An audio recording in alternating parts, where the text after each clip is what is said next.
숙종의 환국 정치. 왕권을 되찾기 위한 치열한 선택. 조선 제19대 임금, 숙종. 그의 재위 기간은 조용한 날이 거의 없었습니다. 하루가 멀다 하고 정치 논쟁이 이어졌고 조정은 늘 긴장 상태에 놓여 있었습니다. 사람들은 숙종의 시대를 두고 이렇게 말합니다. 조선에서 가장 치열했던 당쟁의 시대. 그리고 그 중심에는 바로 환국 정치가 있었습니다. 1점. 예송의 여진.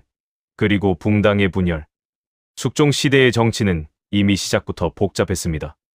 효종과 현종대에 벌어졌던 예송 논쟁의 후유증이 여전히 남아 있었기 때문입니다. 갑인예송 이후 남인은 다시 내부에서 갈라집니다. 서인을 어떻게 처벌할 것인가를 두고 강경파와 온건파, 즉 탕남과 청남으로 나뉘게 된 것입니다. 숙종은 이때 남인 중에서도 허적을 중심으로 한 탕남 세력을 지지합니다. 그러나 이 선택은 오래가지 못했습니다. 2점. 1680년 경신왕국 남인의 몰락. 1680년 조정을 뒤흔드는 사건이 벌어집니다. 허적의 서자 허견이 복성군을 왕으로 추대하려 했다는 영모 사건이 발각된 것입니다. 숙종은 이 사건을 계기로 단호한 결정을 내립니다. 남인 세력을 조정에서 완전히 몰아내고 대신 서인을 대거 등용합니다. 이것이 바로 경신왕국입니다. 그러나 서인 내부도 곧 평온하지 않았습니다. 김석주가 남인을 숙청하는 과정에서 지나치게 졸렬한 방법을 사용하자 같은 서인 내부의 젊은 세력으로부터 비판을 받게 됩니다. 그 결과 1683년을 전후로 서인은 노론과 소론으로 다시 분열됩니다. 3점. 인현왕후와 희빈 장씨, 정치의 중심에 서다. 이제 숙종의 환국 정치는 단순한 붕당 싸움을 넘어 궁중 문제와 깊이 얽히게 됩니다. 중궁은 인현왕후 민씨, 후궁 중에는 용모와 총애로 단연 두드러진 장씨, 훗날의 희빈 장씨가 있었습니다. 숙종은 장씨를 총애하여 1688년 그녀를 소위로 승격시킵니다. 문제는 후사였습니다. 인현왕후는 결혼 후 6년이 넘도록 아이를 낳지 못했고 장씨는 왕자 윤을 낳았습니다. 이 왕자를 원자로 삼을 것인가? 이 문제를 두고 조정은 다시 둘로 갈라집니다. 4점. 1689년 기사완국 서인의 몰락. 서인은 강력히 반대했습니다. 정비가 살아있는데 후궁의 아들을 원자로 삼을 수 없다는 논리였습니다. 반면 남인은 달랐습니다. 왕통의 안정을 위해서라도 왕자를 먼저 세워야 한다고 주장합니다. 결국 숙종은 남인의 손을 들어줍니다. 1689년 기사완국. 서인들은 유배되거나 처형되고 인현왕후는 폐위됩니다. 희빈 장씨는 정비가 되고 그 아들 윤은 왕세자에 책봉됩니다. 정권은 완전히 남인의 손으로 넘어갑니다. 5점. 1694년 갑술왕국 다시 뒤집힌 권력.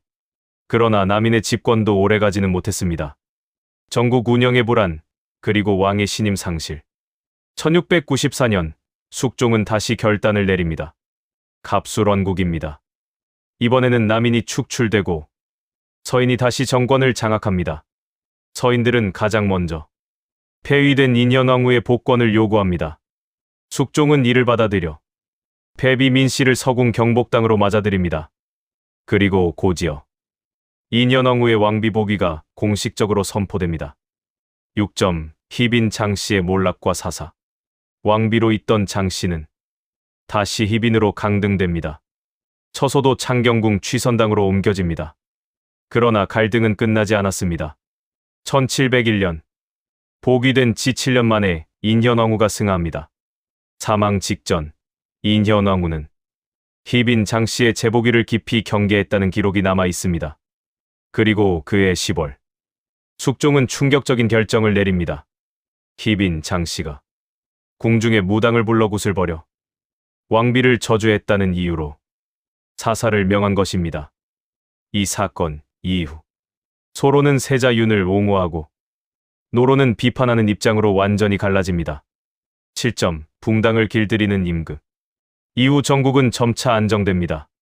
소론이 우세한 체제가 굳어지는 듯했지만 1717년 가래원류 간행을 계기로 노론과 소론의 대립은 다시 격화됩니다.